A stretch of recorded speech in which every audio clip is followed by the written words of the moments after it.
Queridos amigos, sejam todos muito bem-vindos.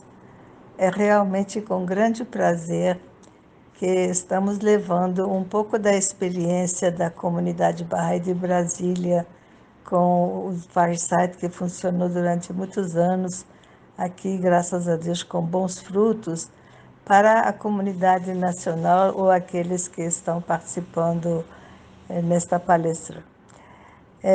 Então, hoje vamos ter o nosso querido amigo Iraj Errari falando sobre o tema que com certeza interessa a todos, que é amor, causa e propósito da criação divina. Então, boa palestra. Se Deus quiser, estaremos aí toda sexta-feira com outros palestrantes e outros temas instigantes. Um grande abraço a todos. Abdu'l-Bahá, que é o filho do profeta fundador da fé Bahá'í, filho de Baha'u'lláh, ele diz que o amor é a mais admirável de todas as forças existentes. Tudo aquilo que nós temos conhecimento na existência como sendo força é oriunda desse amor, esse amor A maiúsculo. E nós vamos tentar definir isso, o que significa esse amor quando ele nasce a partir da perspectiva da dimensão divina, né? O que nós entendemos como força da gravidade, atração entre corpos celestes, é uma manifestação do amor. O que nós entendemos como atração química entre elementos é uma manifestação de amor. O que nós entendemos como a emanação eletromagnética, força eletromagnética, é amor. Agora, o que significa esse amor? Por que o amor ele ganha uma dimensão no mundo físico e uma dimensão no mundo não material, ou mundo espiritual, como queiram, né? Porque, na verdade, existe somente uma dimensão de amor. A única dimensão de amor que existe é amor A maiúsculo. Esse amor se manifesta tanto na dimensão física como na dimensão imaterial ou na dimensão espiritual, como queiram definir. E Abdu'l-Bahá, o filho de Baha'u'lláh, ele fala que existem 4 espécies de amor, né? Então, vamos falar sobre essas 4 espécies de amor para que nós possamos chegar, então, ao amor como causa e propósito da criação divina. A primeira espécie de amor é o amor que flui de Deus para a sua criação, de Deus para todos os seres criados, tudo aquilo que é criado, né? Esse amor que nasce do divino e parte para a sua criação, e notem, eu estou partindo de um princípio, então toda a minha fala, ela se baseia na ideia de que existe uma dimensão divina, uma dimensão transcendental, uma dimensão intangível, uma dimensão incognoscível, né? Que cada uma e cada um, hoje à noite aqui presente, pode definir o que sinta como sendo essa dimensão divina, essa dimensão que eu diria é a dimensão criadora, né? Talvez para os agnósticos ou para os ateus que estejam participando dessa conversa hoje à noite, seja um pouco mais difícil encontrar um parâmetro que defina o que é o transcendental ou o que é o sagrado, né? Mas talvez também aqui eu consiga encontrar dentro dessa dimensão o que eu possa chamar de sagrado, daquilo que transcende a minha percepção enquanto dimensão material. Então, essa primeira espécie de amor, ela nasce e vem da dimensão sagrada, transcendental, divina, incognoscível, de uma força e de uma presença superior à nossa, né? E é graças a esse amor, a essa força, que toda a existência tem realidade. Então, é a partir desse amor que flui do divino, do sagrado, do transcendental, do imaterial, do incognoscível, para toda a criação, é que toda a criação tem realidade. É daí que nasce, então, a atração entre os corpos celestes, entre a matéria, entre os diferentes elementos, né? E nasce também, a partir desse, é o mesmo amor, né? que faz com que nós sintamos atração por alguma coisa. A ideia de sentirmos uma atração por música, pela beleza, uma sensação de que nós queremos algo, desejamos algo, amor nasce a partir dessa dimensão do divino para a dimensão daquilo que é criado. Esse amor, então, do divino, do transcendental, do incognoscível, do inatingível para toda a realidade criada é a origem de todo e qualquer amor. Muito bem. Existe um segundo amor, que é o amor que flui da criação. Então, agora é a relação da volta, né? Como é que eu, como criatura, me relaciono com o Criador? Como é que eu retribuo esse amor? Como é que eu devolvo esse amor? Como é que eu sinto-me parte de um fluxo de volta ao amor, de volta ao Criador, de volta àquele que havia me dado essa dimensão de existência amorosa, né? Esse amor, ele é a origem de tudo aquilo que nós fazemos de forma despretensiosa e coletiva, que queremos ofertar ao mundo como um todo, tá? Esse é o amor que gera a filantropia, esse é o amor que leva as pessoas a refletirem sobre a existência de algo superior, algo transcendental, à reflexão do divino. Então, a primeira espécie de amor, do Criador para a criatura. A segunda espécie de amor, da criatura para o Criador. É a volta de onde eu me percebo como parte de um todo. A terceira espécie de amor, Abdu'l-Bahá explica, é o amor que o Criador, o amor que Deus sente pela sua própria identidade. Essa é uma forma de amor um pouco mais difícil de nós entendermos, né? É quando o Criador olha para o espelho da criação e vê a criação existente e ele percebe-se a si mesmo como refletido na criação. Por isso vem aquele mandamento bíblico, né, de que nós fomos criados à imagem e semelhança de Deus. Esse espelho da criação, né, esse é o amor que aparece como um raio que conecta o Criador a si mesmo. É esse amor que faz com que o Criador, por exemplo, encaminhe os iluminados. Aqueles iluminados divinos, um Buda, um Krishna, um Zoroastro, um Mohammed, um Bahá'u'lláh, um Baba, todos esses grandes luminares, né? Eles refletem o divino como um todo. E esse amor é o amor que o Criador tem pelo seu próprio reflexo. Não como um amor egóico, não como um amor, digamos, de estar enamorado por si mesmo, né? Não é o amor narcísico divino, mas é o amor que o Criador tem pela sua luz. E essa luz ele oferta à humanidade. É por isso que de tempos em tempos nós temos grandes luminares aparecendo na Terra.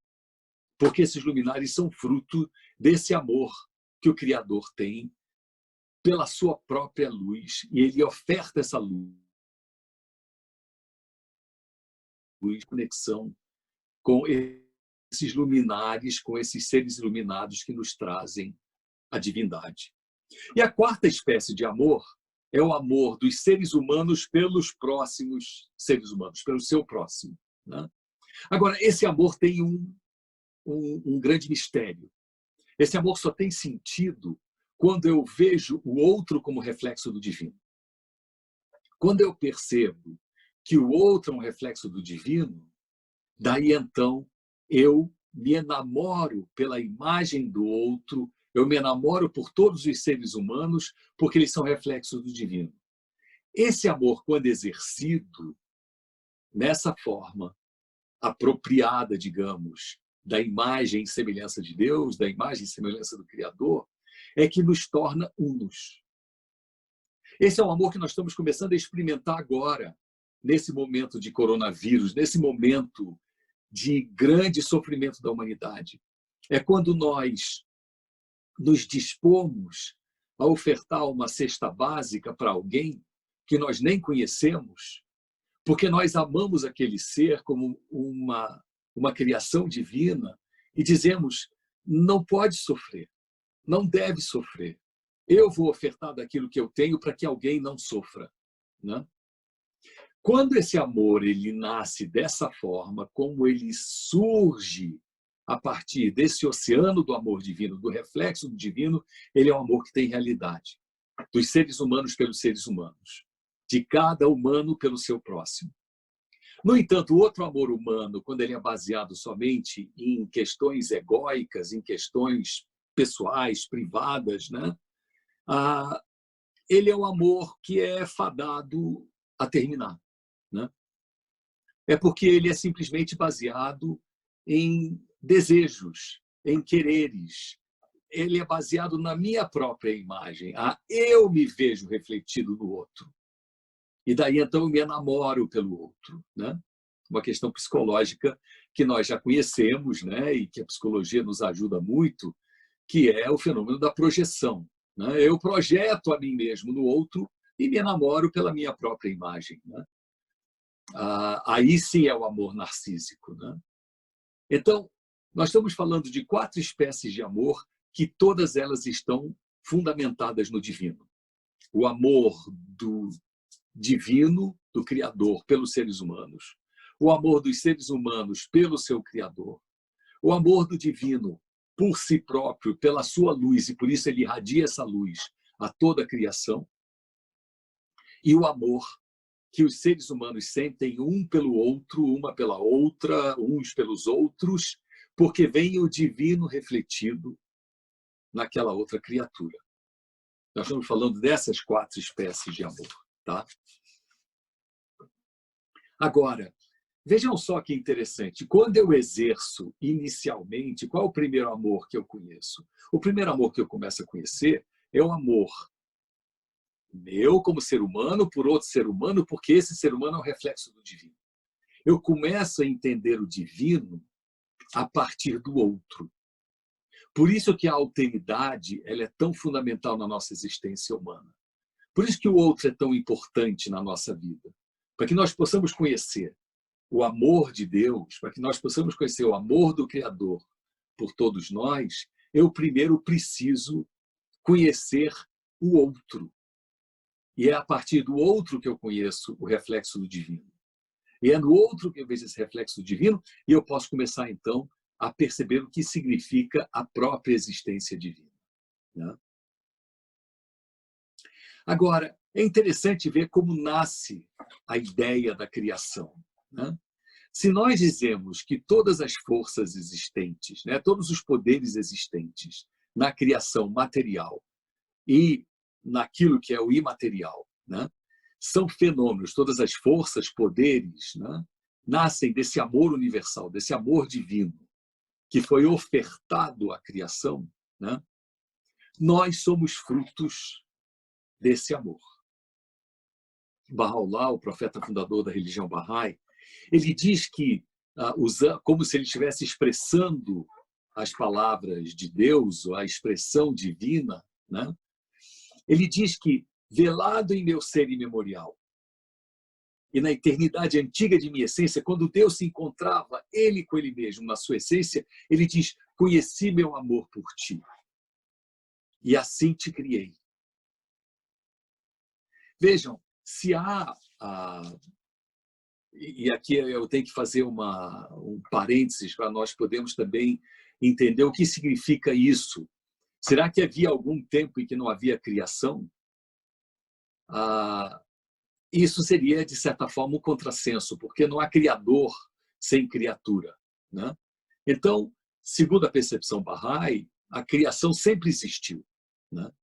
Mas como é que eu posso dizer que a voz divina se expressa dizendo que eu encontrava-me comigo mesmo, a voz divina dizendo isso, conheci meu amor por ti e assim te criei. Então havia uma época que não havia nada. Não. É porque nós estamos acostumados à questão da pré-existência temporal, né? Nós dizemos, quem veio antes, né, de mim? Meu pai. Eu não existiria se meu pai não existisse. Então, temporalmente, meu pai é anterior a mim. Deus é anterior a mim. Esse é um conceito que não se aplica à dimensão daquilo que transcende. Eu vou trazer um exemplo que Abdu'l-Bahá traz para a gente, que é muito interessante. Risquem um fósforo. Imagine vocês riscando um fósforo. Quem vem primeiro? A chama ou o calor? Na hora que eu risco o fósforo, chama e calor aparecem ao mesmo tempo. Mas Abdu'l-Bahá diz que a chama é pré-existente ao calor, em essência, não na dimensão temporal. Essência. Veja só o que as palavras de Baha'u'lláh, velado em meu ser imemorial e na eternidade antiga de minha essência. Então, quando Deus encontrava-se na sua essência, a essência divina é anterior à existência humana. É a ideia do fósforo. Risque o fósforo, aparece chama e calor ao mesmo tempo. Mas eu digo que a chama, ela em essência, é anterior, ela é pré-existente à própria ideia do calor. Não há calor se não houver a chama. Então é necessário que haja o divino para que nós possamos existir. Mas Baha'u'lláh diz que Deus encontrou esse amor por nós dentro da chama, não do calor. O calor foi uma consequência. Nós somos a decorrência dessa chama divina. Por isso que nós somos a imagem e semelhança de Deus. Porque nós trazemos, uma vez que nós fomos concebidos na essência divina, nós trazemos todas as qualidades divinas em nós. Isso é fantástico, meus amigos, minhas amigas. Isso é algo que tem que nos levar a uma reflexão diária. Nós somos os portadores de todas as qualidades divinas. Misericórdia, compaixão, amor, luz, glória, sabedoria, conhecimento, perfeição, expressão, soberania, o domínio, tudo isso está dentro de nós. Nós só somos portadores de uma qualidade que Deus não tem. E é essa qualidade que nos leva a nos voltarmos a Ele. Se nós estivéssemos num encontro ao vivo, eu abriria agora a palavra, mas não posso abrir, porque se abrir a palavra a gente não vai conseguir se entender com 30, 40, 50 pessoas aqui presentes. Mas pensem, qual é a única qualidade que nós seres humanos temos que Deus não tem? Eu vou dar 30 segundos para vocês pensarem se, quando eu disser, você vai falar, poxa, que legal, foi isso que eu pensei. Né? Mas não era para escrever, dona Carol. Então, muitos estão escrevendo humildade. Essa é a única qualidade que eu preciso ter para que eu possa dobrar meus joelhos, me prostrar no chão e dizer, me entrego a Ti, Senhor. Se nós não tivéssemos a humildade, nós não nos prostraríamos, não nos entregaríamos. Né? E é uma sabedoria enorme em termos a humildade. Porque a humildade, infelizmente na língua portuguesa, né? Humildade e humilhação têm a mesma raiz etimológica e isso nos leva a uma confusão de achar que humildade ser humilde significa também humilhar-se. Né? E isso não é verdade. Né? Abdu'l-Bahá dá um exemplo fantástico. Ele diz de onde vem a grandeza do oceano. A grandeza do oceano vem da sua humildade. Notem, o oceano se coloca abaixo dos rios e de todos os rios, para que ele possa receber a água dos rios. Se o oceano se colocasse acima dos rios, o que aconteceria com a água dele? Se esvairia. Se o oceano perder a sua humildade, ele perdeu a sua grandeza, perdeu a sua soberania, perdeu a sua beleza, perdeu a sua glória, perdeu o seu esplendor, perdeu todas as qualidades divinas que ele obteve a partir de colocar-se abaixo dos rios. Agora, o interessante é que os rios se sentem inferiores ao oceano, porque dizem, eu tenho muito menos água do que o oceano tem. Quem sou eu? O oceano é grande, né? E os rios exatamente têm essa postura, né? Estamos aqui criando uma historinha, só uma analogia. Os rios têm essa postura porque eles se acham mais elevados. Se eu não corresse com minhas águas até o mar, o que seria do mar? Né? Ele perde. Quando eu me encontro numa dimensão acima, eu perco. Quando me coloco abaixo, eu ganho. Então, essa humildade, que é a única característica que não é compartilhada com o divino, tá? Ela é algo próprio de nós humanos. Para que nós possamos receber as bênçãos divinas por completo. Então, o que diz Bahá'u'lláh? Que é na essência, na eternidade antiga da essência divina, que Deus conhece o amor por nós e assim nos cria. Então, é na chama que Deus faz com que apareça o calor. Nós somos o calor. Nas palavras de Cristo, nós somos o sal da terra. Se não fosse o sal, nada teria gosto. Se não fosse o calor que Deus permitiu que nós apresentássemos como realização da sua essência, né, o mundo não teria aquecimento. A realidade de todas as coisas não seria aquecida. Nós somos essa primeira emanação. Nós, que eu digo, a criação como um todo. Né? Imaginem um criador sem criatura. Se eu disser para vocês quem é Pablo Picasso, né? Quem é Leonardo da Vinci, quem é Rembrandt, né? Vocês vão dizer o quê? É uma pessoa de 1,80 m, 1,70 m, 80 quilos, cabelos longos. Não, vocês vão dizer que Picasso é a obra dele. Vocês vão falar sobre cubismo, vão falar sobre tudo aquilo que Picasso fez, né? Toda essa transformação que ele traz no início do século XX. Então, é a obra que determina quem é o Criador. Não há Criador sem obra. O Criador sem obra, eu disse assim, vocês conhecem o famoso pintor, artista plástico, maravilhoso, insuperável, Irad Egrari? Vocês vão começar a rir, vocês vão falar, vem cá, qual é a sua obra? Nunca vi uma pintura sua, nunca vi um quadro seu, nunca vi uma escultura sua. Você não é um artista, você não é um criador. Né? Claro, porque eu não tenho obra alguma. Então, é a partir da obra que a gente reconhece a divindade. Né?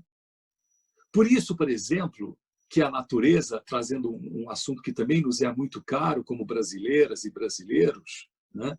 A questão da natureza, que teve agora recentemente, né? Em profunda aprovação, não só na Amazônia, mas no centro-oeste aqui do Brasil, onde os incêndios tomaram conta do cerrado e da floresta amazônica. Por que nos dói tanto perder a floresta? Não é só por uma questão de conservá-la por conservá-la, mas é porque nós vemos na natureza um reflexo do divino. E toda vez que a natureza é destruída, incendiada, nós sentimos destruída e incendiada. Então, a natureza é um reflexo do divino. Como nós somos um reflexo do divino. Por que nós falamos não à crueldade com os animais? Porque os animais são reflexo do divino.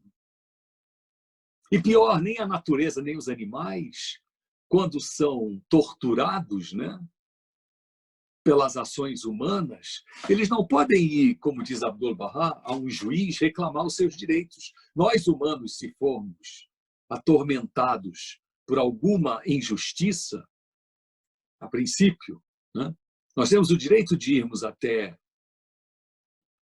o juízo, né, a corte, a justiça, e podemos falar Está acontecendo. Mas os animais não podem fazer isso, nem a natureza pode fazer, não tem o poder dessa expressão. Né? Então, nós somos aqueles que temos que salvaguardar toda a criação divina. Né? E ao salvaguardarmos a criação divina, né, nós somos copartícipes, coautores, co-criadores junto com o divino. Então, vejam só como esse amor do divino, que é dele, dela, a gente se refere ao divino sempre no masculino por simplesmente uma questão histórica que nós vimos construindo. Quiçá no futuro nós vamos encontremos na língua alemã, né, a possibilidade do neutro, né, da derivação do artigo neutro, para que a gente não tenha essa questão de "o Deus". É a deusa, o Deus, é algo que supera o masculino e feminino, né? Integra masculino e feminino, mas, enfim, estou me referindo, seguindo a nossa tradição do conhecimento ocidental, né, por enquanto. Mas voltando ao nosso tema, né, eu encontro na essência do amor divino toda essa expressão da chama, né, para quem chegou agora mais recentemente, né, eu estava dando um exemplo sobre o que é que antecede a criação dos seres humanos, o que é que antecede a criação dos universos, o que é que antecede a criação de tudo que é, né? É Deus, é o Criador, mas não uma antecedência, não uma pré-existência temporal. Porque a pré-existência temporal implicaria em que havia um momento em que havia um Criador. A existência, Abdul Baha, o filho de Baha'u'lláh, explica, é a pré-existência em essência, que é igual ao ato de riscar o fósforo. Risca o fósforo, chama e calor aparecem ao mesmo tempo. Mas a chama, ela é pré-existente em essência ao calor. Sem a chama, o calor não existe. Então, essa essência divina que conhece o amor pela criação, nós somos o reflexo total, absoluto dessa essência. Como é que nós podemos, então, voltar e reconhecer isso na essência? É através da nossa humildade. Lembrando-se, então, agora, daquela analogia que Abdul Baha traz do oceano. Coloquemo-nos como oceano. A grandiosidade do oceano encontra-se na sua humildade. É onde ele consegue trazer todas as águas dos rios para si mesmo e então se engrandecer. Nós, através da nossa humildade, seremos os receptáculos, os destinatários, os recebedores de todas as bênçãos celestiais, de tudo aquilo que é elevado, sublime. Muito bem. Então, se nós somos fruto da criação, do reconhecimento do amor divino, né? Voltemos ao título da nossa conversa de hoje: amor, causa e propósito da criação divina. Então, a causa está estabelecida, né? Nós nascemos a partir desta causa, o reconhecimento na essência divina do divino pelo amor à sua criação. E aí, então, como isso acontece, diz Baha'u'lláh: gravei em ti minha imagem, revelando-te minha beleza. O que é a beleza do transcendente? O que é a beleza do divino? O que é a beleza do Criador? São todas essas qualidades de esplendor, de glória, de grandeza, de luz, de misericórdia, de compaixão, de conhecimento, enfim, tudo aquilo que nasce do divino, nós recebemos, porque nós fomos concebidos na essência divina. Lembrem, a essência é aquela que precede a causa. Nós somos a causa que compartilha dessa essência. Agora, é interessante que eu vou trazer uma outra analogia, né? Nós somos muito análogos à casa sobre o sol. Se o sol é o divino, ele está brilhando o tempo todo sobre a casa. O que compete à casa fazer? abrir as suas janelas. Se ela não se abre para o sol, ela não recebe o sol. Então não adianta eu reclamar que eu estou aqui na escuridão. Você está na escuridão porque você não abre as suas janelas. Abra-se para o divino. Na hora que eu me abro para o divino, na hora que eu me coloco à disposição do divino, esse amor chega até mim, essa luz chega até mim. Então, o meu movimento como criatura é volver-me ao Criador abrindo as portas do meu coração. Se o coração é a sede dos sentimentos, não o nosso coração físico, nosso coração emocional, nosso coração espiritual, se quiserem chamá-lo assim, é nessa dimensão da abertura do coração para o divino que eu recebo todas essas confirmações e bênçãos. Então, se o amor é a causa da criação, o amor é o propósito da criatura. A criatura existe para reconhecer esse amor. Uma de suas orações mais, digamos, recitadas, por todos aqueles que seguem os ensinamentos de Bahá'u'lláh, uma oração conhecida como oração do meio-dia. Nessa oração nós dizemos que fomos criados para conhecer e adorar a Deus. Esse é o nosso propósito. Mas o que significa conhecer e adorar a Deus? Qual o significado disso? Não é um amor platônico, não é um amor apenas reativo. É um amor proativo da busca da essência para que eu possa ser o recebedor de todas aquelas graças e confirmações. Então, no momento que eu abro as portas do meu coração, abro as janelas do meu coração para a dimensão divina, eu consigo não só me beneficiar com essa iluminação, mas ao reconhecer a luz, eu consigo partilhar dela e consigo me perceber como sendo aquele dotado de todas aquelas qualidades. Entendamos bem. Se o meu propósito enquanto criatura é voltar-me ao Criador, não somente por uma postura de entrega ou subserviência, mas uma postura de imersão nesse mar da essência divina. É isso que eu quero alcançar. Porque no momento em que eu me lanço dentro da essência divina, então eu me encontro dentro do oceano. Eu me encontro nesse mar completo de tudo aquilo que é.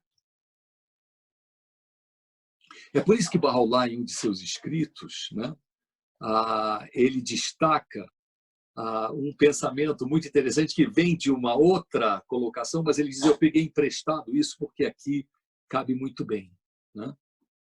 O conhecimento é um ponto. Os ignorantes o multiplicaram. Quando nós nos conectamos à essência divina, nós simplesmente temos conexão com o conhecimento C maiúsculo. Eu não preciso da multiplicidade de entendimentos, porque eu estou no mar do conhecimento. Agora, quando eu me distancio da essência divina, tudo se torna conjecturas e achismos. Muitos dos participantes aqui são professores universitários, muitos dos participantes aqui são pesquisadores, muitos dos participantes aqui estão em busca do conhecimento. Mas se nós formos pelo aspecto da física, o que a física busca hoje? A ideia de uma lei universal. Essa é uma sacação muito interessante. Uma lei que seja capaz de reger todo o universo das relações físicas. Por que o ser humano teve essa percepção? A busca de uma lei universal me permite reconhecer, isso é difícil para muitos cientistas e pesquisadores que não comungam da espiritualidade, né, que existe um autor universal. E quando me conecto com esse autor universal de todas as coisas, claro que não é um estalo simples, mas a lógica de tudo passa a ser inteligível, né? É claro que nós não podemos falar daquilo que não conhecemos nem dominamos. Eu não estou aqui fazendo nenhuma apologia anticientífica, né? Mas eu estou dizendo que no momento em que eu mergulho nesse mar da essência divina, eu sou capaz de participar de todo esse, que se eu tiver os instrumentos corretos, eu consigo traduzi-los em palavras.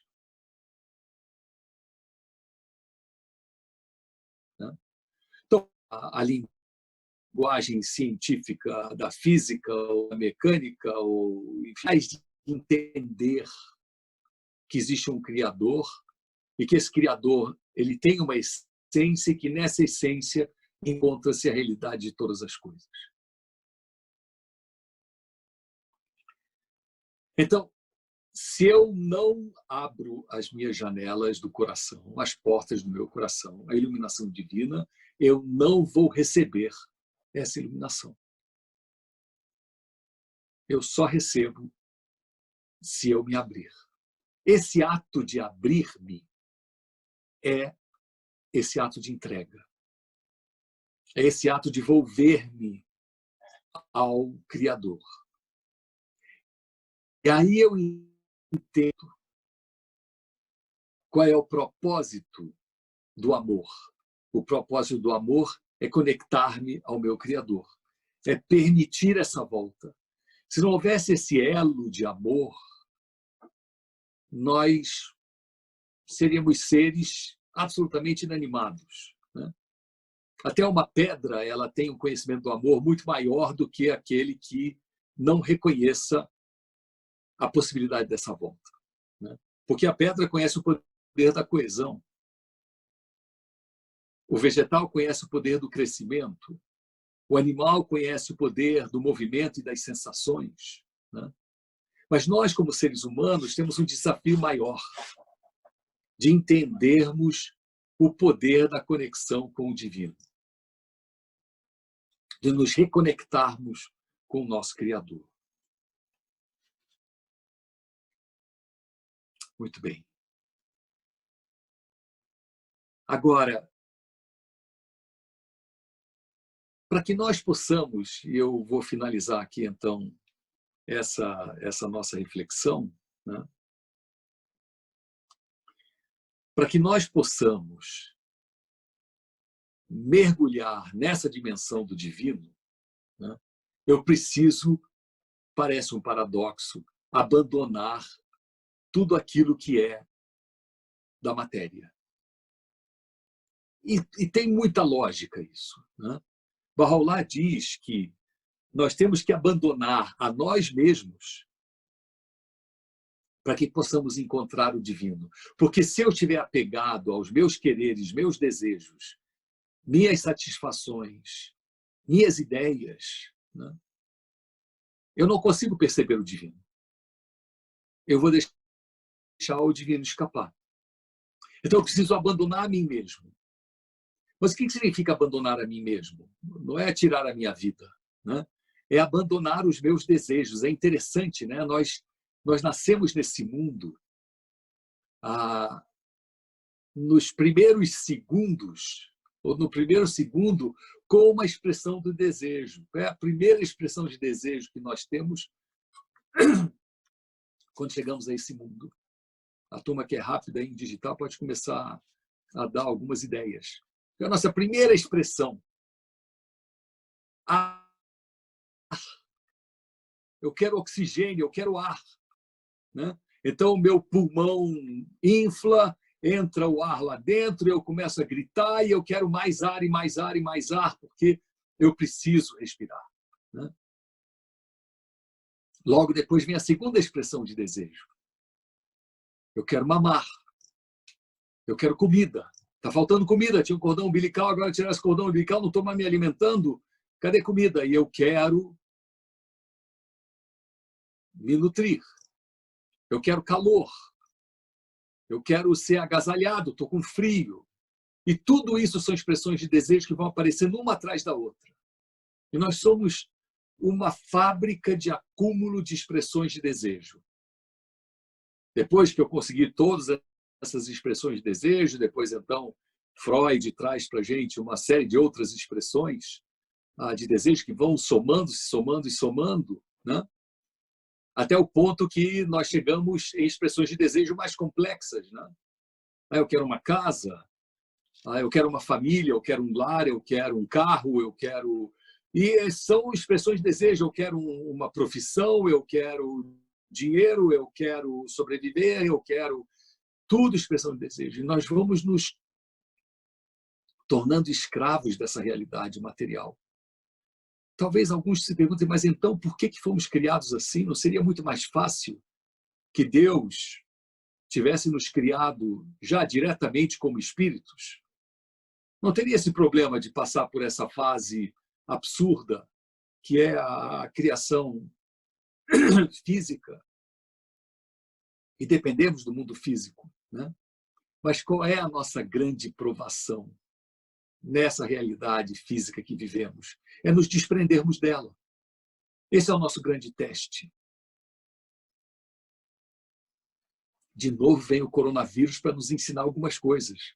Quanto desprendimento aqueles que estão levando a sério o distanciamento social. Quem não está levando a sério, não me compete julgá-los ou julgá-las, né? Mas quem está levando a sério o distanciamento social, né? Nós estamos passando por uma série de expressões de desprendimento. Eu não vejo meus amigos, eu não vejo meus netos, eu não vejo minhas filhas, eu não vejo, não posso tocar, não posso abraçar, né? Vejo por aqui, né? Aliás, complicadíssimo fazer os meus netos pararem quietos em frente mesmo ao celular, porque a turma tem uma energia tão grande que não consegue nem conversar com o avô direito. Mas quando você está vendo fisicamente, você agarra o praga, segura debaixo do braço e diz, agora você vai me ouvir porque eu estou querendo te beijar, estou querendo te morder, te beliscar, te apertar. Mas aqui no celular não dá. Então, de novo, perdas, né? A gente está perdendo um monte de coisa, né? A gente fica em casa, vai ao mercado rapidamente, pega as compras, quando não é entrega. Eu moro aqui no meio do mato, então não tenho como ter delivery aqui, não tem delivery de nada, né? Então tem que ir na cidade, pegar as coisas, máscara na cara, todos os pavores possíveis e imaginários, e voltar correndo para cá. Nós estamos realmente nos privando de uma série de coisas, né? Estamos aprendendo o que significa privação num mundo que antes talvez nós não soubéssemos. Estamos aprendendo o que é privação agora, entendendo o que é a vida de outros seres humanos nas favelas. Agora, finalmente, muita gente está entendendo o que significa alguém morar num cômodo com 10 pessoas. Até então, isso passava desapercebido. Quanta privação essas pessoas têm. Agora nós entendemos o que é a privação daqueles que ganhavam dinheiro de manhã para pagar o seu jantar à noite, que eram os camelôs, que são as pessoas que estão nas ruas, né? Quanta privação, quanto desprendimento, quanto entendimento da dor do outro. Um vírusinho está fazendo a gente aprender, né? Então, da mesma forma, nós somente vamos poder mergulhar nesse oceano e participar dessa essência divina se nós nos desprendermos totalmente dos apegos que temos a esse mundo da matéria. E por isso que o mundo da matéria é fundamental para a nossa existência. Por mais paradoxal que seja o que eu estou dizendo, e por mais cruel que pareça o que eu estou dizendo, é por isso que as dores desse mundo são necessárias, né? Para que a gente possa aprender muita coisa. É com o sofrimento da perda que nós começamos a entender o que significa a nossa própria essência, para que possamos nos conectar à essência divina. Por que existe a perda de entes queridos? Por que nós choramos a perda de pai, mãe, irmãos, filhos, enfim, tantas perdas que nós temos? Para que nós possamos nos conectar com a nossa essência. Então, o grande desafio que esse momento no mundo apresenta a todos nós, a todas nós, é de que nós possamos realmente nos desprendermos de tantos apegos que temos. E olha, notem, vocês vão ter alegrias inomináveis na conta do seu cartão de crédito. Quem tem cartão de crédito aqui, no mês que vem, vai descobrir que gastou muito menos dinheiro. Não é? Agora, por que você gastou menos dinheiro? Porque você parou de gastar com supérfluos, com coisas que você achava que eram fundamentais e já não são tanto. E você vai descobrir que você aprendeu a compartilhar coisas que você antes não compartilhava. E você vai descobrir que você passou a entender a dor do outro que antes você não entendia.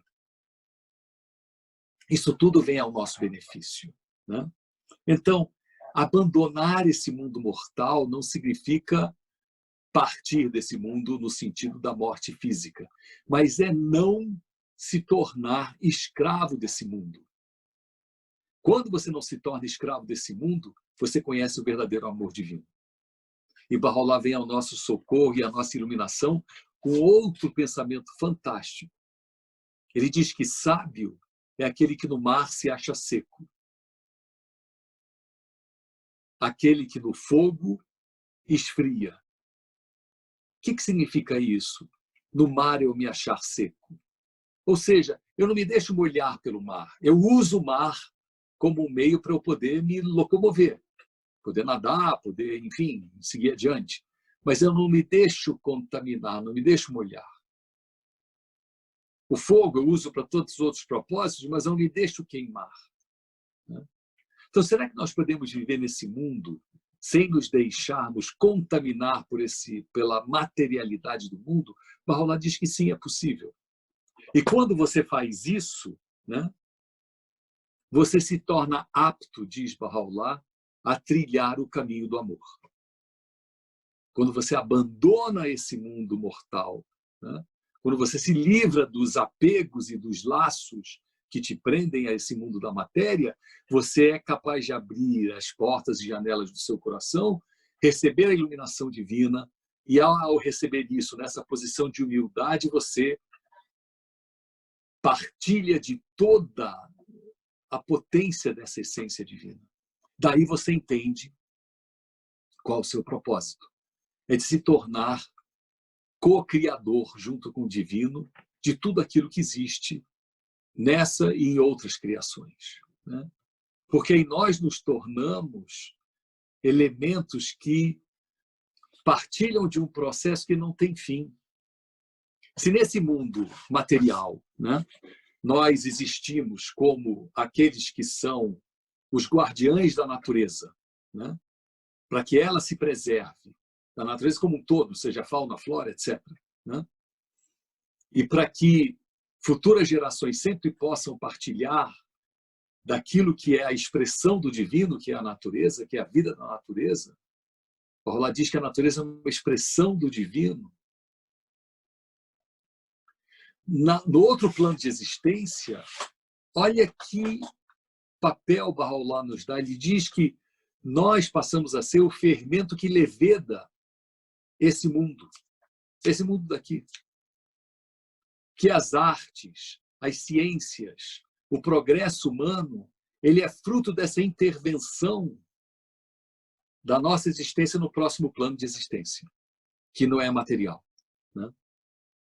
Ou seja, aquela vozinha que sopra no ouvido do cientista que diz, vai por aqui, faça isso dessa forma, a inspiração que eu tenho para a música, para as artes, tudo isso, Bahá'u'lláh diz, é fruto do nosso papel no próximo plano. Quando partimos desse mundo físico e nos encontramos no plano espiritual, o nosso papel para com o mundo físico é sermos esse fermento, esse levedo que faz esse pão crescer.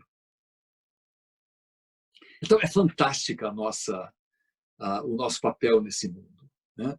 E é fantástico também vermos que nós podemos aproveitar momentos que poderiam nos levar à reclusão, ao sofrimento, ao desespero. Vemos nesses momentos possibilidades de crescimento, porque nós nos conectamos ao amor divino. Então, lembre-se da quarta espécie de amor que eu falei logo no início da minha fala. Essa quarta espécie de amor, que é amor do ser humano pelo ser humano, é exatamente nesses momentos de provação, de testes, é que eu posso despertar a conexão, né? E isso é muito interessante. O número de ações de solidariedade, de entrega, de oferta genuína, de vida mesmo, né? Está acontecendo agora. Há muito tempo o nosso país não via isso, né? Eu digo aqui pela minha cidade, Pirenópolis, uma cidade de 25 mil habitantes aqui no interior de Goiás, o tanto que a população se mobilizou para garantir que nenhuma pessoa vai passar fome aqui na cidade. O número de pessoas que estão cozinhando, preparando alimentos, entregando na casa de pessoas que perderam tudo. Porque é uma cidade turística. A cidade, as portas foram fechadas, literalmente fechadas. Ninguém entra dentro dessa cidade. Só se você for morador da cidade.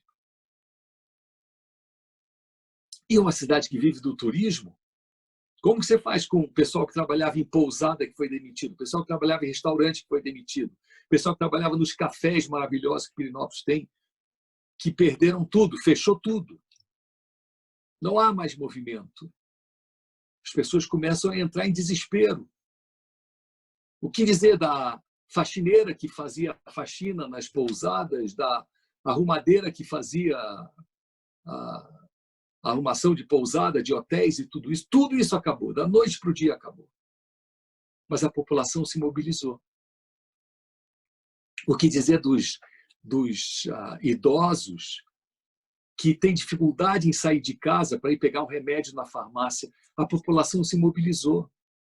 Nós temos agora um WhatsApp aqui que o idoso pode entrar e dizer: olha, eu estou precisando de um remédio na farmácia tal, alguém pode ir lá buscar para mim? As pessoas estão se mobilizando e indo buscar. Quando foi que nós podíamos pensar nisso? A menos no momento em que a dor nos unisse e que nós disséssemos: nós não vamos ceder a isso. Então, o que há de melhor em nós humanos está aparecendo, né? Eu posso estar fazendo uma leitura muito poliana e muito rósea, porque também tem desgraça, né? A gente está vendo aí nos jornais, na televisão, quem está se aproveitando agora dos R$600, aplicando golpes, roubando dinheiro dos outros. Essa parte pula, né? Vamos falar daquilo que é o que está sendo transformador. E isso está sendo transformador.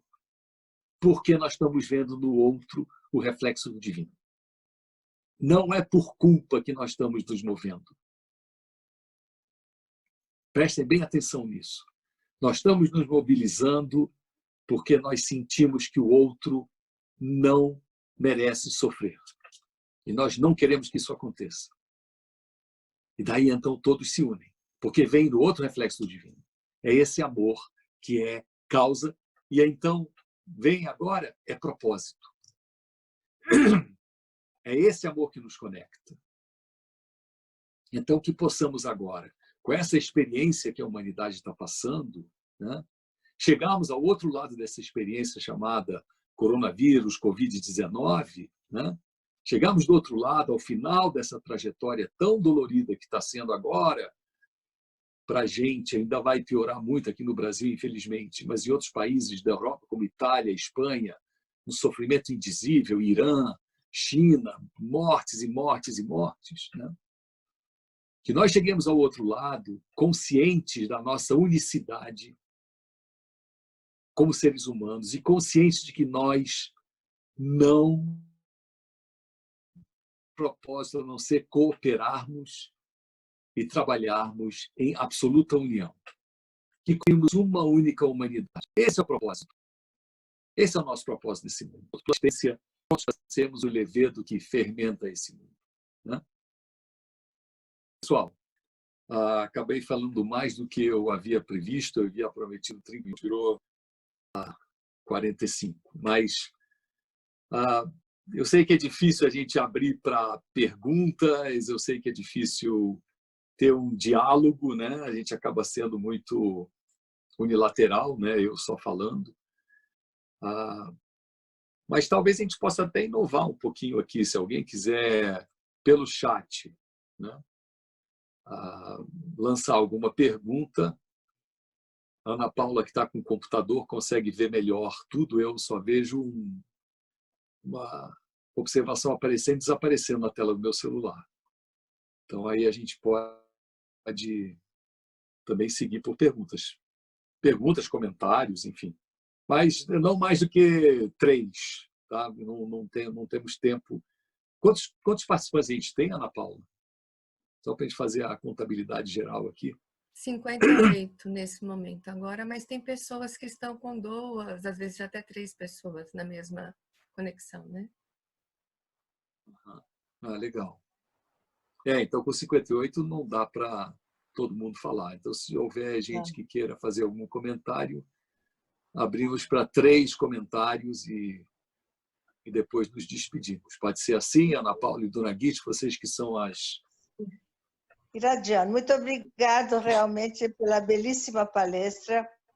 Eu sugiro que você tome um pouquinho de água, porque sua garganta já está reclamando faz tempo. Pois é. Pede para a sua Eu querida não tenho Valéria, a senhora aqui do meu lado para trazer o copo d'água. porque a Minha querida Valéria não Valéria está está... no andar de cima da casa, eu estou no andar de baixo. Oh, meu Deus. Não, ela está no andar de cima e eu estou no andar de baixo. Eu não vou ter água agora, não. Não se preocupe. Então, muito obrigada. Falta Realmente... de planejamento da minha parte não ter trazido água. Pois é. Então, amigos, acho que devem se inscrever, então. 3 pessoas podem se inscrever para fazer uma pergunta. Ou então, se querem fazer um comentário também, estamos prontos para ouvir.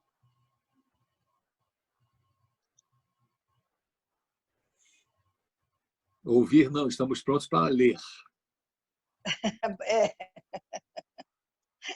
Vamos nos acostumando aos novos métodos de comunicação. É isso aí. Isso. Vamos lá, alguém gostaria de fazer alguma pergunta ou comentário? Bem, a palestra realmente foi tão maravilhosa que não deixou muitas dúvidas. Nós já temos uma pergunta aqui. Isso, eu vi. Uhum. Para mim, fala que sabemos da queda do modelo do comunismo e depois do materialismo. Será que estamos nessa fase? Bom, é uma opinião muito pessoal. Acho que nós estamos ainda muito longe da queda desse sistema mundial, né? O sistema ainda resiste com unhas e dentes, né? Eu acho que o coronavírus veio trazer para a gente essa reflexão, né? De que a queda do sistema é iminente. Esse sistema não se segura, né? Se o sistema atual é o capitalista, ou é o misto de várias outras possibilidades econômicas, mas esse sistema não se segura. E nunca antes nós vimos como é importante a presença do Estado, né, para que nós possamos ter atendimento a todos, né? Sistemas de economia extremamente liberais, né, totalmente liberais, estão sofrendo agora com mortes e mortes e mortes, né? Também os com economia mais social, né? Mas imaginem se não houvesse Estado presente para garantir saúde a todos, né? Então, o coronavírus está levando a gente a uma revisão disso, né? Por exemplo, nos Estados Unidos, né, não existe sistema de saúde pública. Eles tiveram que organizar um sistema de saúde pública da noite para o dia. Como é que vão atender milhares e milhares de pessoas que estão infectadas? que estão precisando agora de respiradores e UTIs e tudo isso. Pelo menos aqui no Brasil nós temos o Sistema Único de Saúde, o SUS, bem ou mal, mas temos alguma coisa, né? Então, esse repensar do papel do Estado, esses extremismos de Estado absolutamente presente ou Estado absolutamente ausente, eu acho que agora leva a uma revisão. Mas eu acho que ainda estamos longe de um reset geral no sistema, né? O Hossein faz uma pergunta, Irad, em sua opinião, qual o papel que o Brasil, pelas suas características, personalidade e cultura do povo, pode contribuir de maneira mais forte para o restante do mundo?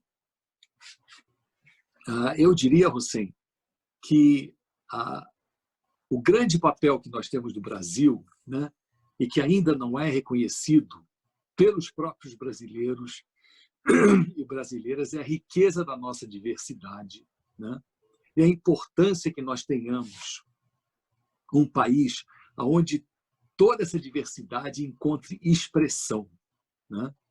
Essa é a grande característica do nosso povo. E o grande vazio que nós temos no nosso país é essa distância abissal que existe entre a população negra e a população não negra, né? Essa distância abissal que existe entre tudo aquilo que provém dos avanços, né, sociais que são, digamos assim, apropriados por parte da população e outra parte que não tem acesso a nada. Então, urgentemente o Brasil tem que, a meu ver, isso vem muito também das orientações, né, que recebemos da Casa Universal de Justiça, que é o órgão máximo da comunidade Bahá'í no mundo, né, de que o Brasil aproveite o potencial da sua diversidade como elemento de transformação. Então, vivenciemos essa nossa diversidade, né, valorizemos essa nossa diversidade num momento onde estamos passando por grandes provações, né? E a terceira e última... Junta essas duas, Irad, a da Vanessa com a da Carolina. Bom, é mais uma observação. Quais as maneiras de obter mais o conhecimento Oi? com C maiúsculo? E como podemos esquecer de tudo menos de Deus neste momento? Pode juntar essas duas?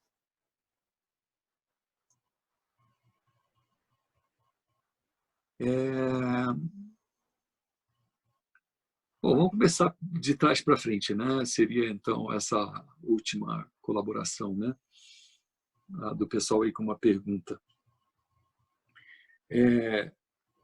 Como não esquecer de Deus nesse momento? O problema é que nós temos um desafio como seres humanos, que o ai meu Deus só aparece em momentos de sofrimento, né? Nós temos que fazer da presença divina uma constante na nossa vida, né? Presença divina na nossa vida é vitamina D na alma. Ou seja, não adianta só tomar sol quando sua vitamina D está baixa, né? Você tem que tomar sol todo dia, é o que dizem os médicos, né?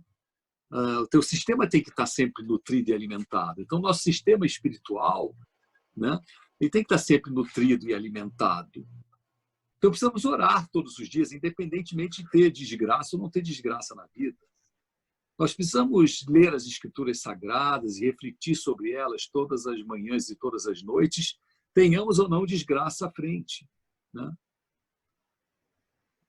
Daí, então, a presença divina não é um momento, digamos, importante na hora da dificuldade, né? A presença divina ela é importante em todos os momentos. Então, não há como esquecer de Deus se nós fizermos da nossa prática espiritual uma prática diária, né? A pergunta é muito parecida com como é que eu posso fazer para não ficar fraco fisicamente? Eu vou dizer, você tem que se alimentar 3 vezes ao dia, né? Mas como é que eu faço para não esquecer de me alimentar? Faça disso a sua rotina. Faça disso, acordou de manhã, tem que comer um pedaço de pão, tomar um café, quando muito, se puder, comer uma fruta. Quando der meio-dia, com tempo, sem tempo, na correria ou não na correria, para, coma alguma coisa. E no fim do dia, quando você chega em casa do trabalho, cansado, não sei o quê, isso numa situação normal, né? Nós estamos falando num país que vive uma pobreza tremenda, mas falando dentro da situação da normalidade, no fim do dia também se alimente. Então, eu diria, para não esquecer de Deus, crie o hábito de lembrar dele. Acordou de manhã? Faça uma oração. Vai dormir à noite? Faça uma oração. Leia alguma coisa, reflita sobre isso, né? Você torna o sol presente na sua vida o tempo todo, vitamina D espiritual, né? Quando você tem essa vitamina D, você vai ter acesso ao conhecimento C maiúsculo, porque você começa a ser cúmplice do divino. Deus adora cumplicidade. Essa é uma coisa que não está em escritura sagrada nenhuma. Isso aqui é o Irade falando, tá? Mas Deus adora cumplicidade. Ele adora quando nós nos tornamos cúmplices dele, quando nós nos tornamos íntimos dele, quando nós convivemos com ele no nosso cotidiano, não só na hora da desgraça, mas no dia a dia. Quando nós perguntamos a ele, mas meu Deus, o que você faria agora, hein? Tem que tomar uma decisão aqui no meu negócio. Vou para a esquerda ou vou para a direita? Vou fazer uma oração e pedir uma inspiração. Ele adora isso. Porque é esse momento que você está abrindo as comportas do seu coração a ele. E como ele gosta de cumplicidade, ele sopra no teu ouvido. Ele dá a você soluções que você jamais imaginaria. E se você for do tipo osso duro de roer, porque não consegue ouvir direito, ele sopra na tua mente à noite, nos teus sonhos. Ele vai fazer você sacar um monte de coisa de noite sonhando. Anotem os seus sonhos. Anotem e leiam depois. Só isso. Não precisa ter nenhum intérprete de sonhos do seu lado. Tudo. Essa coisa do conhecimento, para quem faz ou já fez terapia, é muito parecida com a sensação quando você sai do consultório da terapeuta ou do terapeuta. Você sai do consultório com um sorriso de ponta a ponta, mesmo que você tenha chorado horrores lá dentro, porque foi difícil a sessão e tal, você sai com uma sacação e você encontra alguém logo depois, fala assim, como é que foi a sua sessão de terapia? Se foi maravilhosa, saquei tudo. Com o quê? Não sei te dizer. Eu só sei que eu saquei tudo. Não, mas me explica alguma coisa. Ah, não tem explicação. Então, essa é a mesma coisa do conhecimento C maiúsculo, né? Daí é que você saca coisas que você não consegue nem explicar. Como você vai usar essas sacações, esse conhecimento C maiúsculo na sua vida e na sua prática diária, é uma coisa que cada um depois vai descobrir. É isso aí, pessoal. Muito obrigado. Obrigado a Dona Guite e a Ana Paula, que tão carinhosamente organizaram esse encontro. Obrigado a todas e todos que participaram. Obrigado a todos e todos que divulgaram também. Agradeço muito. Foi um prazer estar com vocês. Aprendi muito com essa conversa, porque quando a gente tem que se preparar para falar alguma coisa, a gente acaba tendo que ler, tendo que mergulhar e tendo que descobrir coisas. E eu mesmo hoje saquei muita coisa boa. Então, agradeço a vocês pela oportunidade que me deram de eu poder aprender junto com vocês. Muito obrigado. Muito obrigada, Iradiano. Obrigada também à presença dos amigos que participaram conosco. Por favor, podem mandar sugestões de temas que gostariam de ouvir. E também, se tem amigos que querem se oferecer como palestrante, vai ser um grande prazer também promover a sua palestra.